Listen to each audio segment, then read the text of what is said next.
ler Hack and Slash de volta à escola da Zoe Dorogood teve uma vibe muito similar a assistir um filme B de terror numa noite de sábado qualquer no SBT.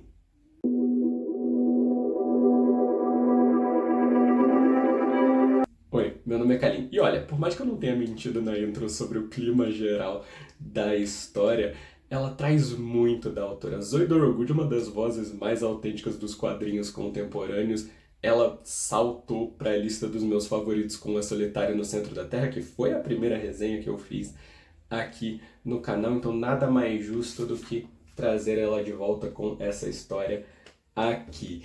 E a resenha de hoje ela vai ser um pouquinho diferente no sentido de que eu não vou falar extensivamente sobre todas as coisas que estão na história. Não vai ser aquela dissecação completa como foi com A Solitária no Centro da Terra e com Absolute Flash.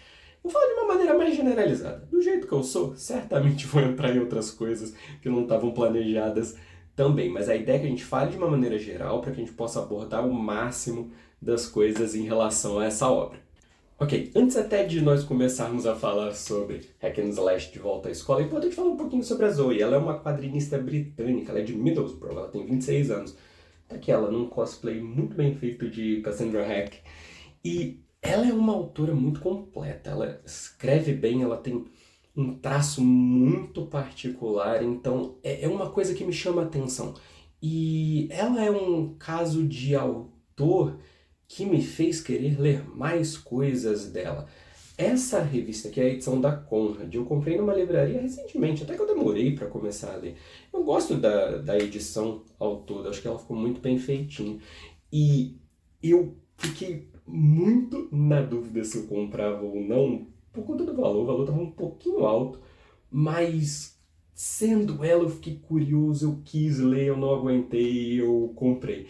E vou desenvolver mais isso dentro desse vídeo. É uma boa história.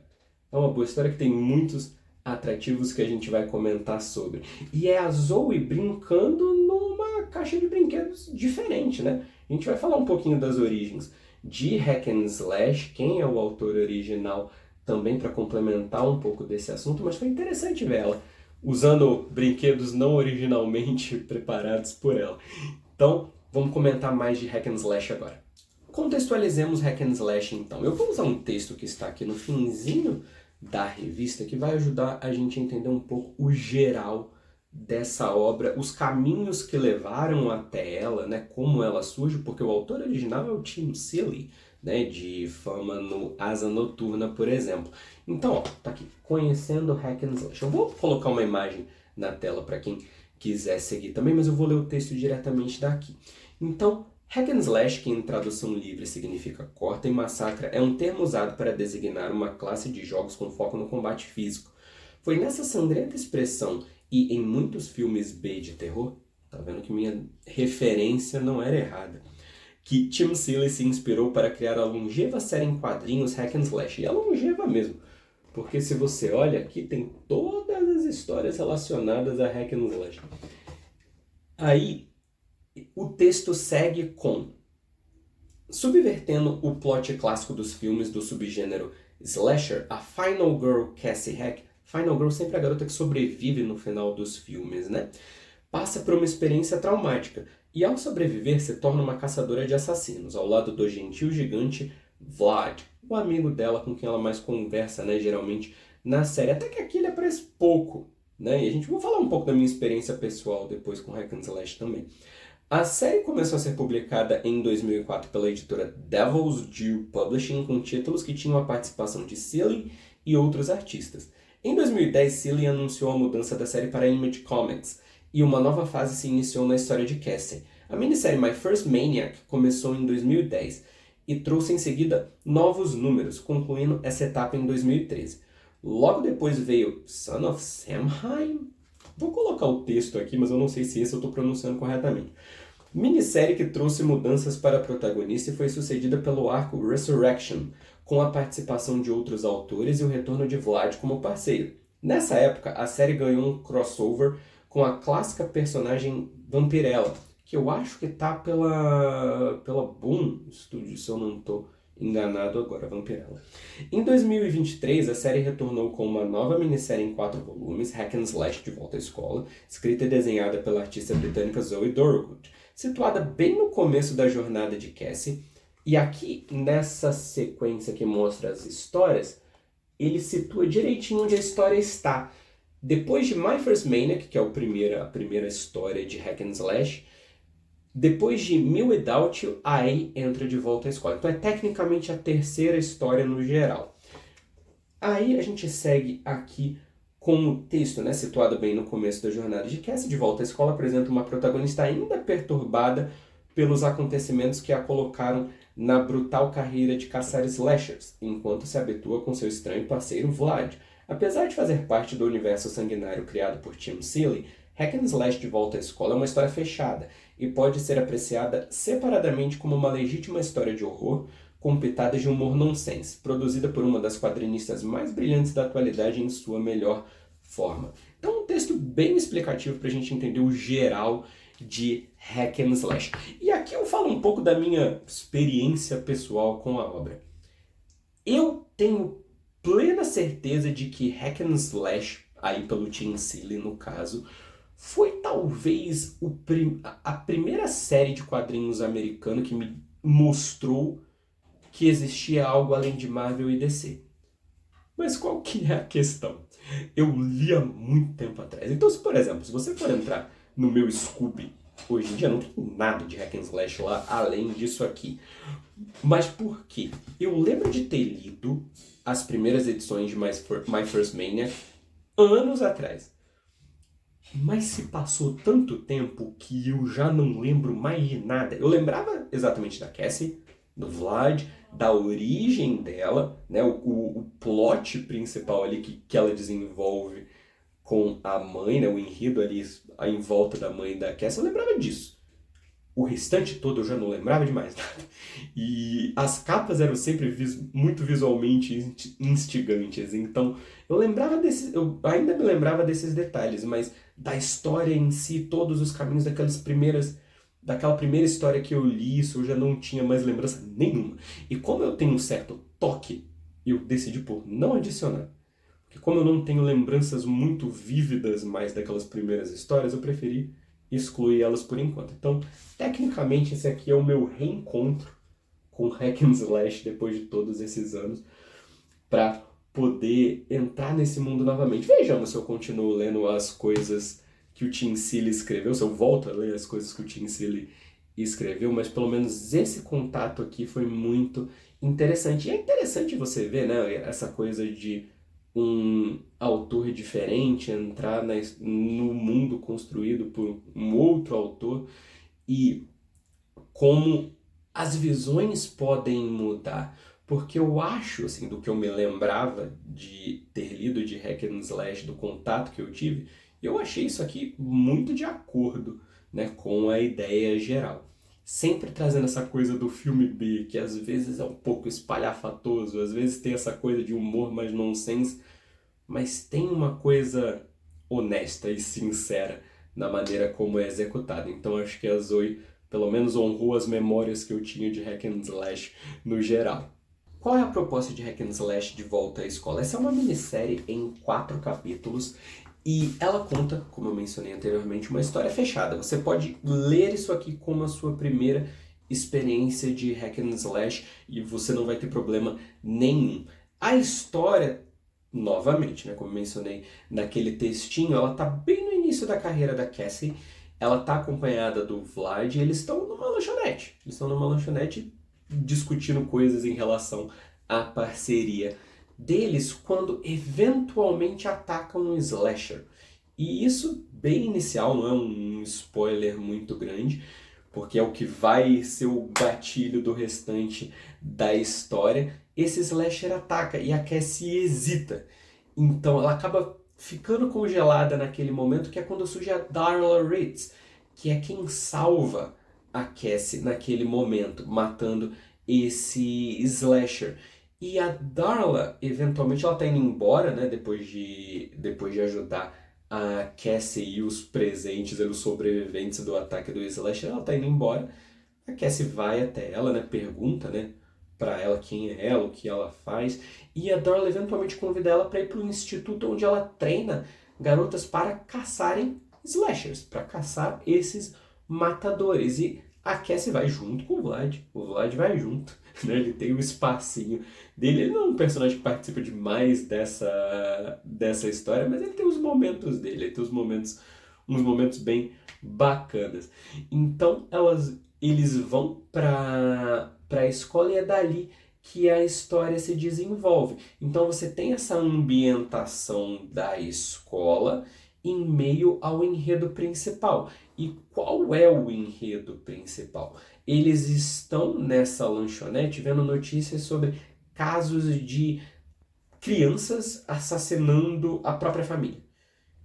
E existe essa suspeita de que seja algum slasher controlando essas crianças. Então, acaba sendo um mistério inicial muito interessante. Então, a gente vê a Cassie tentando se encaixar naquele ambiente escolar, ela conhece pessoas diferentes, pessoas com habilidades distintas, e é interessante que ela vê que, por mais que ela tenha um histórico familiar muito complicado, aquelas pessoas ali têm também.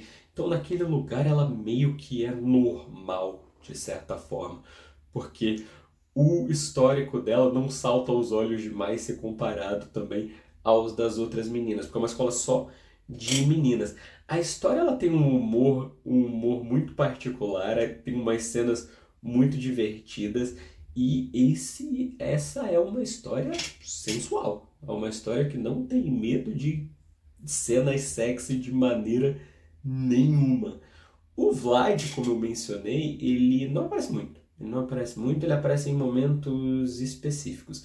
E tem uma cena da Cassie onde ela enfim recebe o uniforme do instituto da Darla Ritz.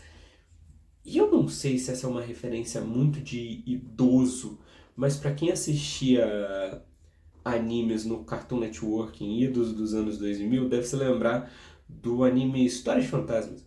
E esse anime tinha uma música de encerramento que era muito particular, porque você tinha todas umas imagens de lendas antigas japonesas e uma música pop que é da banda Cascade, eu ainda lembro o nome da banda. E tinha um refrão que eu nunca esquecia, que era sempre o vocalista falando sexy, sexy. Então, só faltou isso para ser o encerramento do episódio do anime ali para mim, o que foi uma referência que muito me divertiu pensando comigo mesmo aqui. Abordando um pouquinho a arte, eu ainda quero desenvolver uma maneira melhor de comentar a arte, mas mesmo sem ter esse vocabulário certinho para poder utilizar aqui, eu acho que eu posso dizer que a arte da Zoe, ela cria um contraste muito interessante, porque é uma história de terror, mas ao mesmo tempo é tudo muito vibrante, é tudo muito colorido. Então as cenas onde você tem pessoas sendo cortadas ao meio acabam sendo muito impactantes. E esse é um dos detalhes, até por isso eu não mostro muita coisa do que tá aqui, porque dependendo de onde eu abrir a revista exatamente, podem aparecer coisas não adequadas para o YouTube. O que eu puder eu vou estar colocando no vídeo separadamente, porque, novamente, essa é uma história que não rejeita o sexy de maneira nenhuma. Tem muito fanservice, por falta de um termo melhor, mas não é algo também que atrapalha a história. Então ela navega muito essa linha do sensual com o grotesco na arte, e é algo que acaba sendo muito visualmente interessante, né? As meninas, né? Porque você tem um grupo ali que a gente segue junto com a Cassie Hack, todas têm um visual muito distinto, um visual muito específico, e eu acho que a Zoe consegue colocar essas coisas muito bem no papel pra gente. Então, entrando na história em si, são 4 capítulos, como eu mencionei anteriormente, e cada capítulo meio que tem um caso especificamente. E aí a gente conhece alguns slashers. Tem o vilão central, que eu já falo um pouco sobre, mas você tem alguns casos específicos. Até por isso, e talvez seja uma das minhas críticas principais dessa história, Ela tem 4 capítulos, mas eu acho que facilmente poderiam ter sido 6. Até para você poder desenvolver um pouco mais de algumas situações. Porque a Cassie, ela entra no instituto da Darla Reeds, e ela é um personagem muito interessante, porque ela é uma caçadora de slashers, né? Ela ensina outras caçadoras. E a história dela é muito, muito particular, porque ela era uma atriz de cinema, uma final girl, né? Sempre a sobrevivente ali dos filmes de terror. E o set onde ela estava gravando um filme foi atacado por um slasher e ela sobreviveu. Então, meio que foi uma coisa de círculo completo para ela. E dali para frente ela seguiu a carreira de assassina de slashers, né, tentando até superar esse trauma. Então você tem uma coisa aí desse isolamento da pessoa que perdeu tudo e precisou entrar nesse novo mundo, nessa nova guerra específica contra os slashers, né? E ajudando muitas outras meninas a fazer o mesmo. Então a Darla é uma personagem muito interessante. Os vilões, né? A gente tem alguns vilões menores, né? E a vilã principal. A Cassie enfrenta o Homem Coelho no início, que é o vilão pelo qual ela é salva pela Darla Reed. Depois, já junto das meninas que estudam com ela, tem o Homem Sapo, né? O Garoto Sapo, melhor dizendo, que é um vilão muito interessante, porque ele é meio que um criador isolado, meio incel, por falta de um termo melhor, que odeia mulheres, odeia os fãs do... Porque essa parte se situa num jogo que ele criou também. Porque por mais que Hack and Slash siga a vibe do terror, também abre um espaço para umas coisas mais doidas. Então elas vão pro jogo do Garoto Sapo. E tem um detalhe muito interessante, porque a maneira como as páginas são desenhadas muda, foge do estilo natural da Zoe e vira uma coisa mais pixelada, como se fosse o jogo. Aí, de repente, quando a gente volta a perspectiva das meninas dentro do jogo, aí a gente consegue ver no estilo tradicional da Zoe. Então é bem interessante. Todo esse trecho do Garoto Sapo tem umas cenas visualmente muito marcantes. E você tem o Dr. Andrômeda, que é um dos mais doidos, cheio de horror corporal. Então é muito visualmente impactante. Tem uns bichos incrivelmente feios que elas precisam enfrentar. Tem um bicho incrivelmente estranho, mas que não é mal também, que cria cenas de ataque também muito ferozes, por assim dizer. A vilã principal é uma slasher que eles intitulam apenas como a mãe, porque ela, no mundo de hack and slash, os slashers eles surgem depois de eventos traumáticos. Geralmente eles morrem e voltam com uma personalidade específica, né, que é o que motiva os crimes. Então, essa mãe, ela perdeu seus 2 gêmeos num acidente não especificado e ela voltou. Como ela voltou? Por que ela voltou? Como esses pormenores não são explicados. Mas ela tem capacidade de controle mental. Então ela controla crianças para matar a sua própria família e se juntar a ela. Então tem uma cena onde ela está com crianças hipnotizadas, ela dá um prato de comida que são só os insetos mais nojentos possíveis. Então tem umas coisas visualmente muito grotescas em cada uma dessas personalidades, em cada um desses vilões que vão aparecendo na história. Novamente, eu acho que ser só 4 episódios impediu que algumas coisas pudessem ser melhor desenvolvidas. Eu sei, mas eu entendo também, né, que se o plano foram quatro capítulos, eram para ser 4 capítulos, né, não dava para estender. Mas eu acho que poderia ter tido mais. Não só pela questão do desenvolvimento dos vilões, mas até pela questão do desenvolvimento das relações das protagonistas. Porque a gente segue, em essência, 3 pessoas, né, que são a Cassie, a Samantha e a Bubu, que são as 3 caçadoras principais ali que a Darla manda para missões. E alguns desses relacionamentos, né, especialmente ali da Cassie com a Samantha, acabam virando muito rápido, né? Não que não faça sentido para mim, e faz sentido.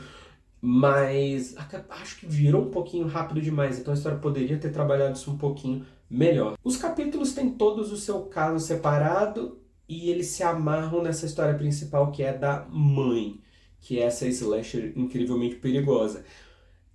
No final, eu achei o final um tanto quanto abrupto. Tem um momento, e eu não quero dar spoilers aqui, mas tem um momento onde a história vira e um desastre acontece. E eu queria ter visto mais sobre, eu queria ter entendido melhor o que foi aquele momento, então eu achei um pouco abrupto. E a maneira como a vilã é derrotada acabou me decepcionando um pouquinho. Não que não faça sentido, mas ficou uma coisa meio filme de terror que precisa acabar rápido, ironicamente. Mas, mesmo com algumas falhas, com algumas coisas que eu queria que tivessem sido feitas diferente, Hack and Slash de Volta à Escola ainda é divertido. Tem essa visceralidade, tem essa coisa muito vibrante ao mesmo tempo que de terror. As personagens são muito carismáticas. Eu gosto muito da Cassie. A Samantha e a Bubu foram muito divertidas. Tem a Mabel também, que é a nerd do grupo que ajuda elas em alguns momentos. Então todas as personagens são muito carismáticas. Por mais que existam falhas, Hack and Slash de Volta à Escola te entrega entretenimento. Você consegue se divertir o caminho inteiro. Nessa vibe de terror, meio fita VHS, meio sábado à noite no SBT, mas é algo divertido. É algo que vale a pena ler. A edição da Conrad é muito legal. Tem bastante coisa. Tem uns detalhes aqui no final também, como eu mostrei, né? Aqui a sequência das histórias, que quem for ler, quem quiser ler eventualmente as histórias do Tim Seeley pode usar como referência, né? Como eu mencionei, essa aqui tecnicamente é a terceira história, né? Vem depois de My First Maniac e Me Without You. Então tem a referência certinha aqui para quem quiser depois seguir com as histórias do Tim Seeley. Quem sabe? Talvez eu tente ler novamente as histórias do Tim Seeley para ver o caminho de Cassie Hack daqui em diante. Considerações finais então para Hack and Slash de Volta à Escola. Essa é uma obra que é visualmente bem impactante. Mencionei isso bastante ao longo do vídeo. A arte é muito encantadora. O estilo da Zoe combinado a esse ambiente de terror funciona muito bem. A história é divertida. É uma história honesta. Ela bebe muito das influências de filmes de terror mais escrachados, mais aqueles tipos de filme B, e usa isso a seu favor. Ela não promete nada além disso. É uma história muito divertida, fechada dentro dela. Tem seus problemas? Tem seus problemas.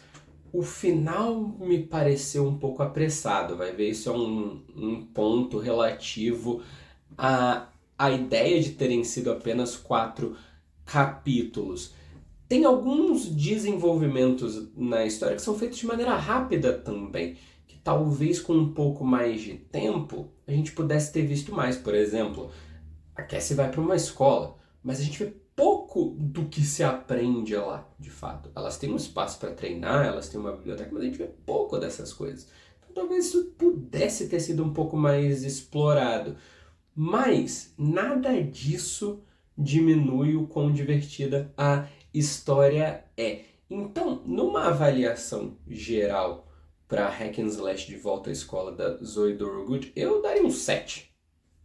Um 7 mais leve, aquele 7 que na verdade deveria ter sido um 6 ou 6,5, mas o professor gosta do aluno, então ele deu um pontinho a mais ali para motivar, para que o trabalho continue sendo bom. E Zoe virou uma das minhas autoras favoritas, então a minha ideia é continuar lendo os trabalhos dela. Eu sei que ela fez mais coisas de propriedades paralelas, digamos assim, no caso, né? Porque Hack and Slash é do Tim Seeley. Eu acho que ela escreveu algo de Life is Strange, que era é um jogo de videogame também, mas eu não sei nada sobre. E Ela também tem a cegueira iminente Billy Scott, que é um que eu pretendo ler, e ela tem feito muitas capas para DC Comics agora também. Acho que uma recentemente até nas Aves de Rapina, da Kelly Thompson, que está escrevendo até, né, a Mulher Maravilha do Universo Absolute. Então ela tá seguindo aí, ela segue uma carreira muito bem sucedida, e depois de Solitária no Centro da Terra, ela conseguiu que este rapaz aqui siga lendo os trabalhos dela nesse futuro adiante. Então, Hack and Slash de Volta à Escola 7 é uma boa leitura, talvez não vá mudar a sua vida, mas é algo divertido e que vale a pena ser lido. Então é isso por agora. Não sei qual vai ser a próxima leitura, eu tenho algumas coisas em mente, eu ainda preciso terminar de ler o livro dos Jogos Vorazes que eu estava lendo. Quem sabe eu não falo dele uma vez que eu termine aqui também. Então, novamente, é isso. Nos vemos em breve. Você curta, se inscreva no canal, né, divulgue para os amigos se for possível. Somos 22 inscritos, quem sabe, né? Não crescemos um pouco mais, né? O caminho do canal tem sido bem interessante, então que seja uma progressão positiva. Novamente, vou encerrando aqui. Nos vemos em breve. Meu nome é Kalim e até mais.